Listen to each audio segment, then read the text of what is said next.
Assalamualaikum warahmatullahi wabarakatuh. Rakan Lun, Babandum, rakan kru semangat, khusus ji rakan yang sering nonton, nulap, subscribe channel YouTube Imran Pase. Alhamdulillah ni bak uronyo tengok kamu rompok lom.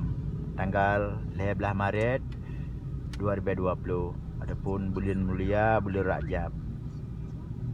Lun tuan ni bak uronyo ingin berbagi pengalaman dengan urang drone menyangkut dengan masalah konten video supaya channel urang drone yang kalau dimonetis segera dimonetis. Baiklah ni pegat video ataupun konten video yang ditampilkan yang menghina, yang menghujat urang lain. Baik ni ikuti lagi gaya cerape Kanada, hina ubina ulama, hina panglima agam yang hana pernah geduriji, hana pernah berkaitan sepu dengan YouTube, walaupun tanya dapat khabar dengan bahasa Aceh itu gestur danyo, gaya-gaya yang menghina orang lain. Jadi channel urang drone hana akan dimonetis dan hana iklan. Rugo wate habis wate ron habis paket internet hana manfaat, hana makna.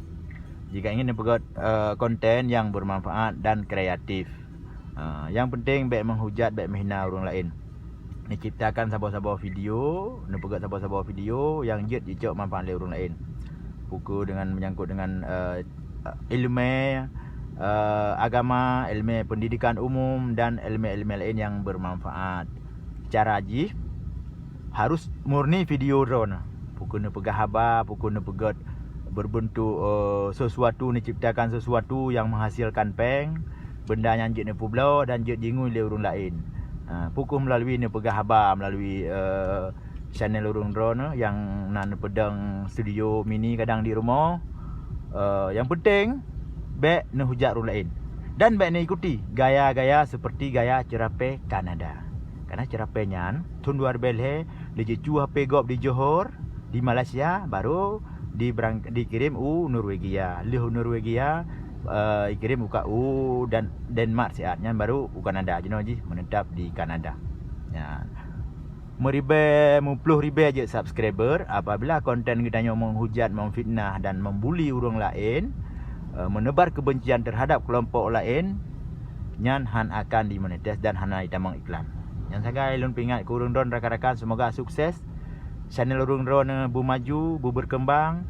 Dan terima kasih yang kena subscribe channel Lun Imran Pase, channel yang sangat sederhananya, hingga karena subscriber ji leher tu ataupun leher lebih.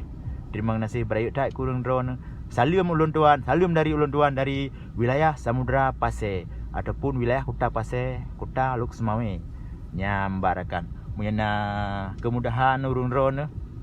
Jadi sumbang bajut ke masjid yang lung posting barosa, nak ke Masjid Nisam di Semirah ini. Dan kalian bak video lung yang kali yang pada urang yang kau likut nak lung posting tentang masjid. Yang kan konten-konten yang bermanfaat cit bagi urang yang ingin ke tamah amalan